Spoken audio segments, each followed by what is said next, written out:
डिजाइनो लग जाई जब खुले एक अथी हुआ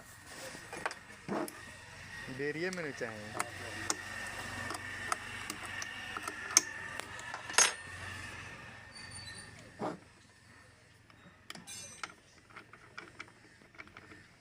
तो बांधत में नहीं लगावे के चाहिए, हो जाई रोके के पड़े वीडियो फिर बुरुस लिखल बा सब ठीक बा।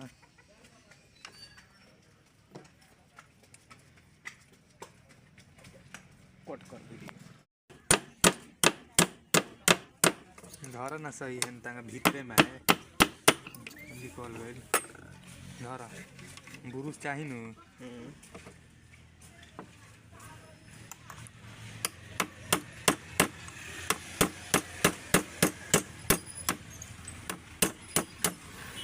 थोड़ा धराव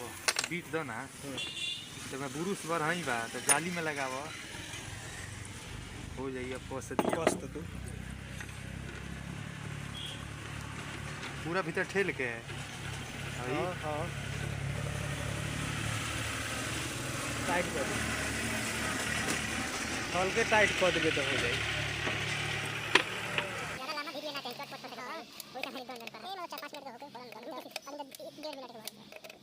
जितने छोटा है उतने में व्यू ज्यादा जाला और 3 मिनट 4 मिनट का वीडियो डालो कोई दिखाई ना मारता है 20 मिनट पूरा कैसा जी का हो हल्का कस दे हो जाई बस हो जाई एमे ज्यादा दम ना लागला। हां हो गइल भाई बुरुस में फायदा के लिखल नहीं है हम जानते नहीं बुरुस छोड़ दे होखे लगी होता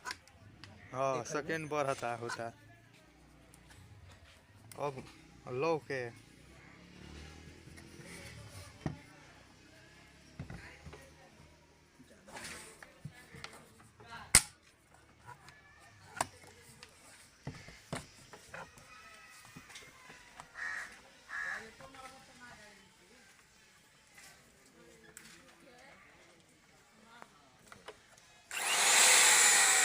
सब पर गोली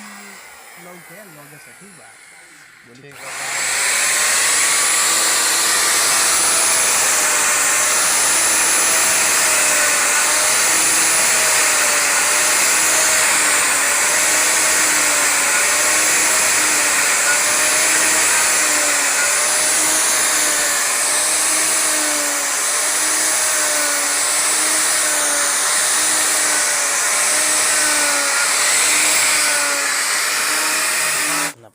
ये तो उने से कोद लवानी लौकता एगो इतने से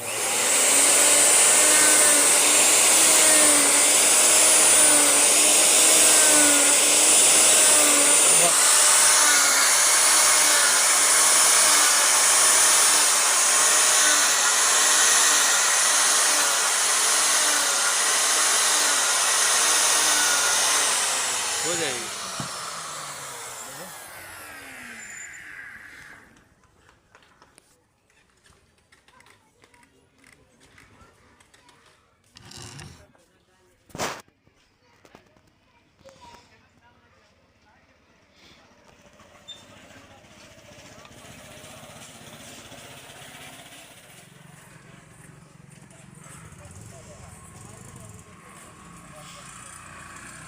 हो जाई ता दूर बना दे के डिजाइनो लग जाई